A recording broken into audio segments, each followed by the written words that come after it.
Is your minimum rate of return accurate? Is it calculated correctly? Because it's in everything.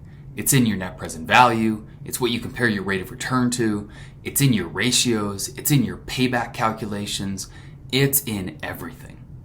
There's two schools of thought here. First, it might be that you're thinking it's the weighted average cost of capital. The weighted average cost of capital is based on determining your true minimum rate of return. Think about the cost of debt. If you had an opportunity and you needed to get money today, you could go to the bank.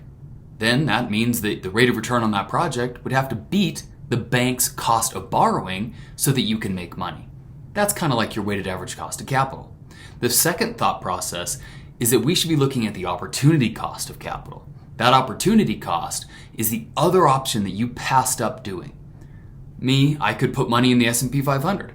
And so maybe 10%, the average S&P return, should be my other opportunity when I'm evaluating projects.